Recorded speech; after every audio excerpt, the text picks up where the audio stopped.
Fala pessoal, me chamo José Lopes, bem-vindos ao canal Ler é Preciso. Nesse vídeo falarei sobre o quarto livro da série Ditadura, do jornalista Hélio Gaspari.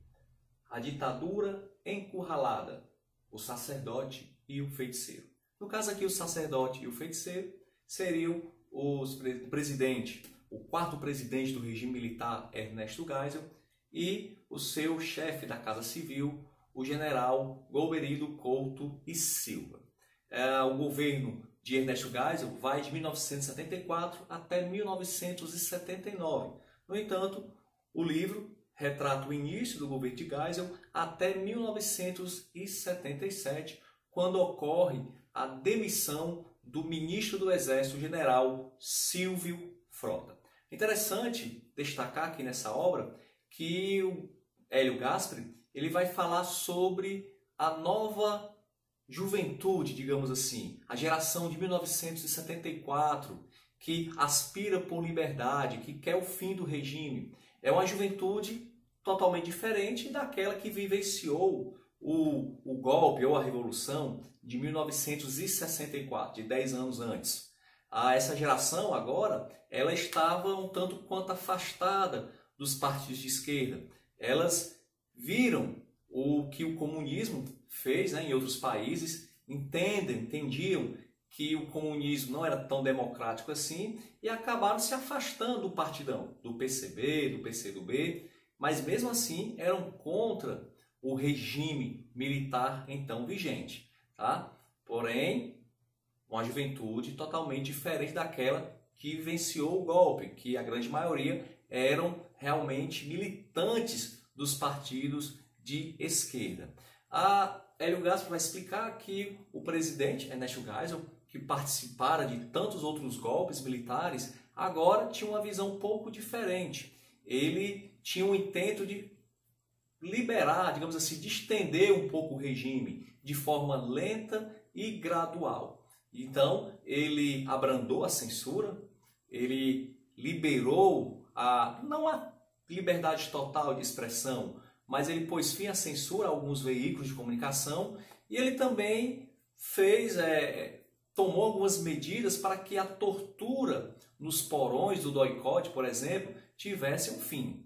Em um momento, Ernesto Geisel propôs ou prometeu a volta da democracia plena, mas ele quis dar ares institucionais, republicanos ao regime militar. No entanto, uma ala mais extrema das Forças Armadas não gostou nada disso. Havia uma linha dura, uma ala chamada de linha dura do Exército, das Forças Armadas, que ainda viam como algo bem real o perigo comunista.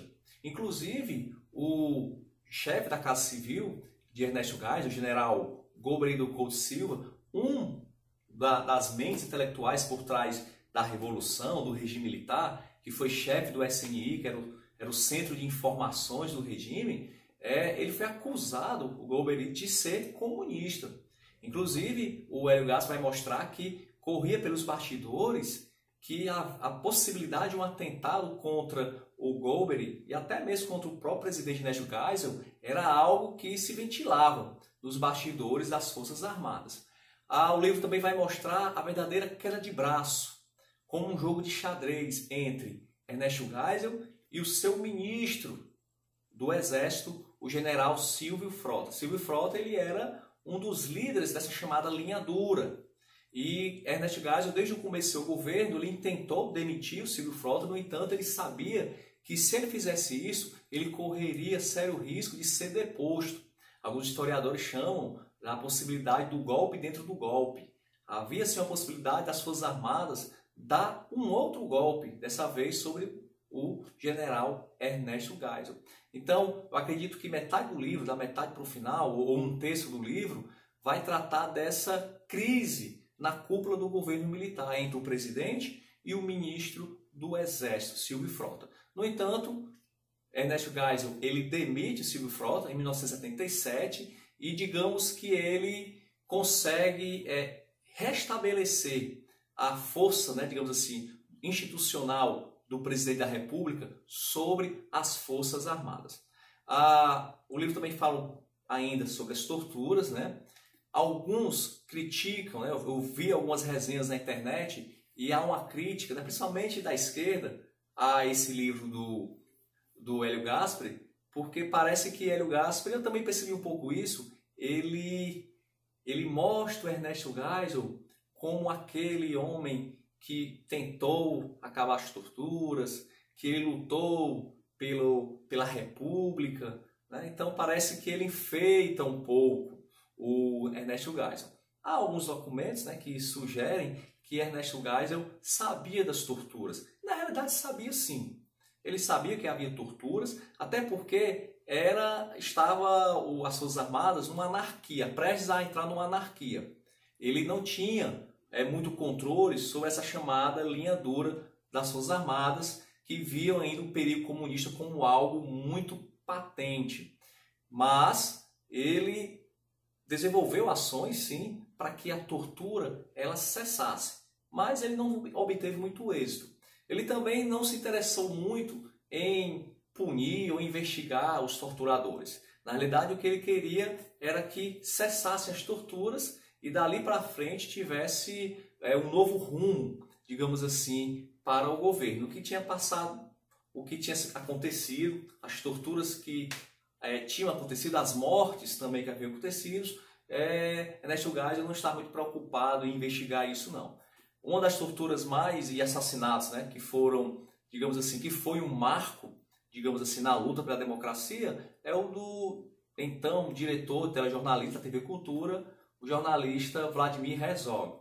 Você tem aí a foto, que é bastante emblemática, essa foto correu o mundo, né? A princípio simularam um suicídio, mas você pode ver que a distância, né, de onde está amarrado o cinto ao chão é menor do que a própria altura do jornalista. O Hélio Gaspari fala que é possível ter esse tipo de enforcamento, mas esse enforcamento onde a altura do teto para o chão é menor do que a altura da vítima, se tornou cada vez mais comum nos porões do DOI-CODE. Muitas pessoas apareciam suicidadas durante os interrogatórios e isso lançou muitas dúvidas e foi um grande golpe contra o regime. E a partir daí Ernesto Geisel tentou, né, não vou dizer que fez o possível, mas de certa forma houve da parte dele alguma vontade real de que as torturas cessassem. Tá? Então é um livro que mostra bastante bastidores do regime militar, num período onde ele começa a se abrir, começa a haver uma distensão da censura, mas mesmo assim as torturas continuavam e também havia o perigo real de que a chamada linha dura das Forças Armadas tomasse o poder e endurecesse cada vez mais o regime. Ok? Então esse é o 4º livro da série, falta agora apenas o 5º livro, e eu espero concluir, quem sabe, até o final do ano de 2019, no máximo em 2020. Valeu? Então, eu indico mais uma vez, o jornalista Hélio Gaspari faz um grande trabalho de coletas de informações e realmente é um trabalho de fôlego que todos aqueles que têm interesse em saber um pouco mais, de uma forma, pelo menos na medida do possível, imparcial, sobre esse período tão importante da história brasileira. Valeu? Agradeço por você ter assistido mais esse vídeo e aguardo você nos próximos vídeos e vamos ler, porque ler é preciso.